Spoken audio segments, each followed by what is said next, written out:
Hi Mark, this is Taylor, number 47, and I'm from freshman speaking listening class.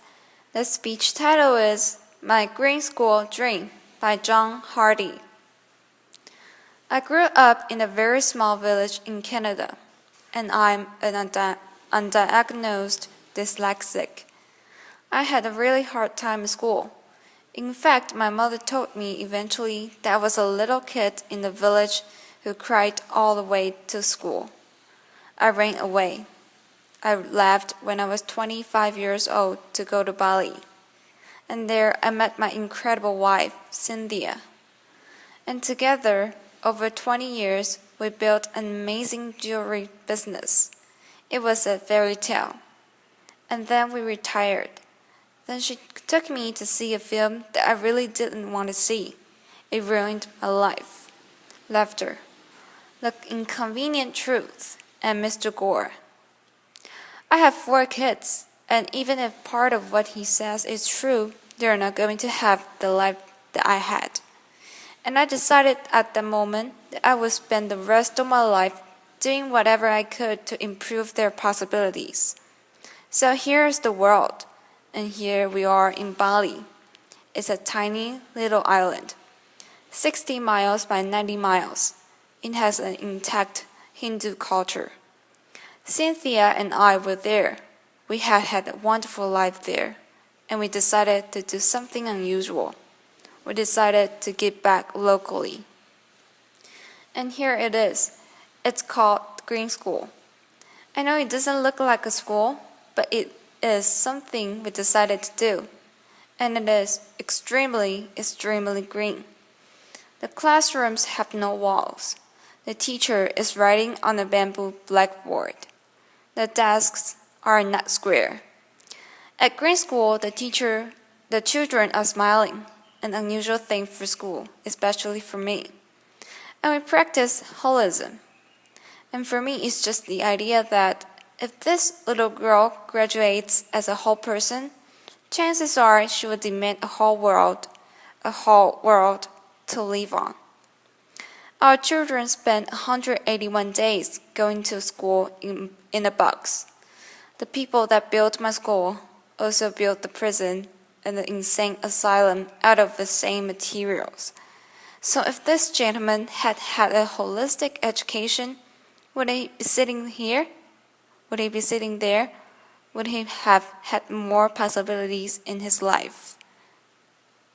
The classrooms have natural light. They are beautiful.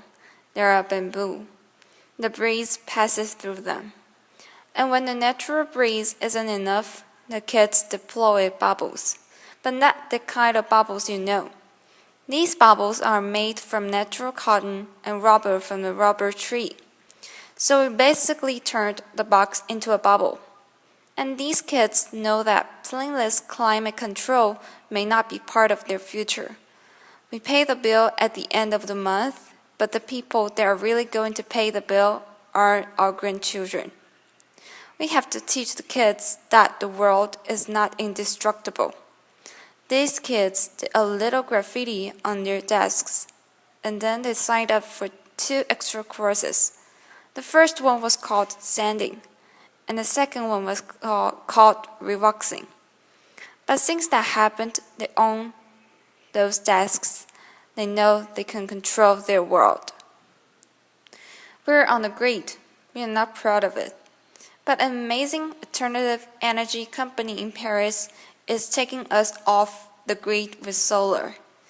And these things is the second vortex to be built in the world, in a 2.5-meter drop on the river.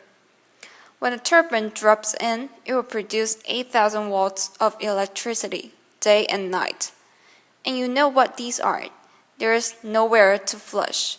And as long as we're taking our waste and mixing it with a huge amount of water, you're all really smart, just do the math. How many people times how much water? There isn't enough water. These are compost toilets, and nobody at school wanted to know about them, especially the principal. And they work. People use them. People are okay. It's something you should think about doing. Not many things didn't work. The beautiful canvas and rubber skylights got eaten by the sun in 6 months. We had to replace them with recyclable plastic. The teachers dragged giant PVC whiteboards into the classrooms, so we had some good ideas. We took old automobile windshields, put paper behind them, and created the first alternative to the whiteboard. Green School sits in South Central Bali, and it's on 20 acres of rolling garden. There is amazing river traveling through it, and you can see there how we managed to get across the river. I met the father the other day. He looked a little crazed. I said, "Welcome to Green School." He said, "I've been on an airplane for 24 hours. I asked him why. He said, "I had a dream once about a green school, and I saw a picture of this green school. I got on a plane. I got on an airplane. In August, I'm bringing my sons." This was a great thing, but more than that, people are building greenhouses around Green School, so their kids can walk to school on the paths. And people are bringing their green industries, hopefully their green restaurants, to the Green School. It's becoming a community. It's becoming a green model. We had to look at everything. No petrochemicals in the pavement. No pavement. These are volcanic stones laid by hand. There are no sidewalks. The sidewalks are gravel. They float when it rains, but they are green. This is the school buffalo. He's planning to eat that fence for dinner. All the fences at Green School are green. And when the kindergarten kids recently moved their gates, they found out the fence was made out of tapioca. They took the tapioca roots up to the kitchen, sliced them thinly, and made delicious chips. Landscaping. We managed to keep the garden that was there running right up to the edge of each of the classrooms. We dropped them gently in. We made space for these guys who are Bali's last black pigs. And the school cow is trying to figure out how to replace the lawnmower on the playing field. These young ladies are living in the rice culture, but they know something that few people know in the rice culture.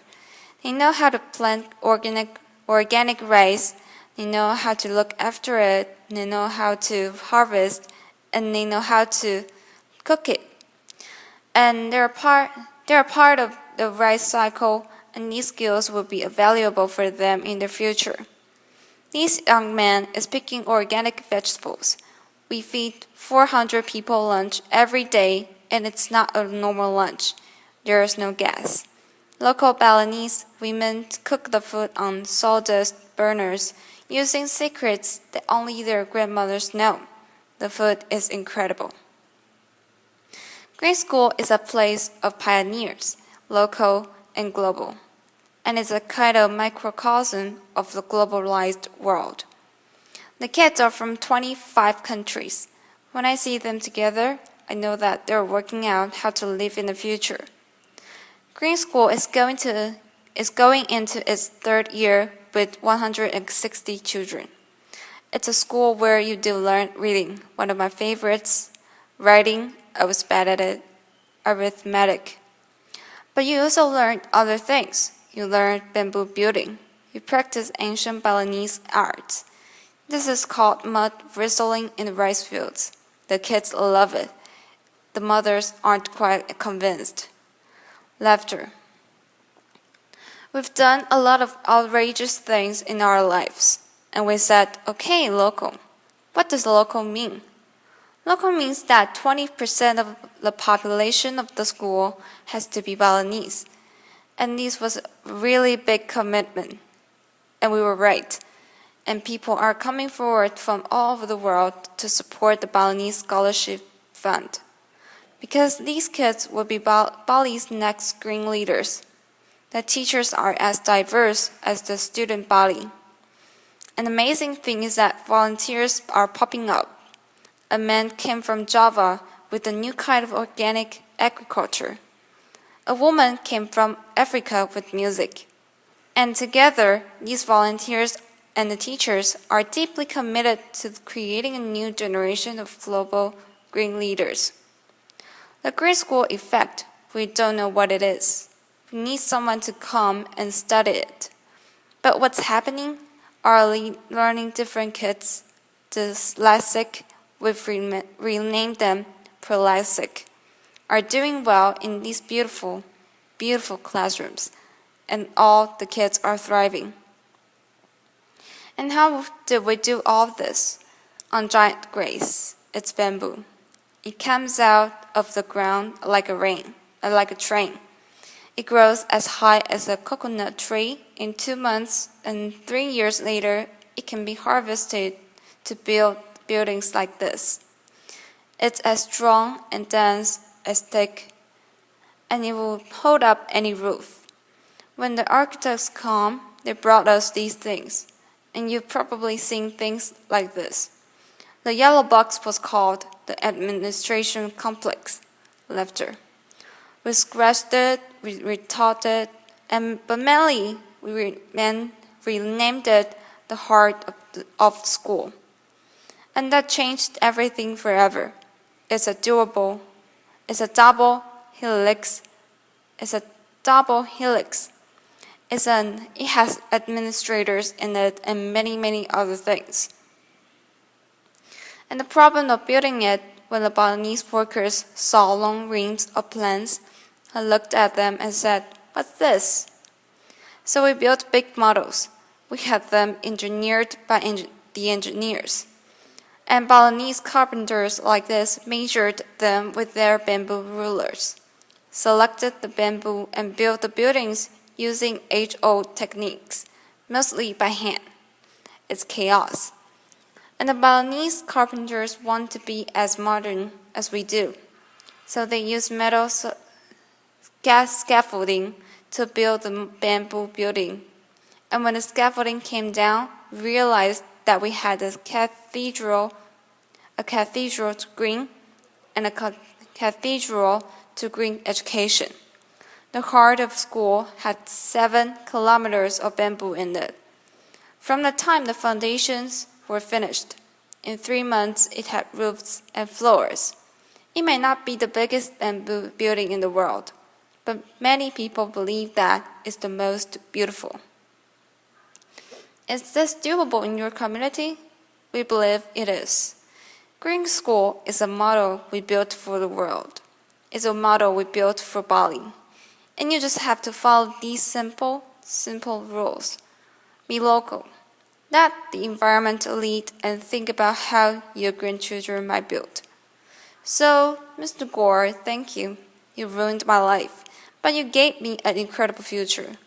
And if you're interested in being involved in finishing Green School and building the next 15 around the world, please come and see us. Thank you. Applause.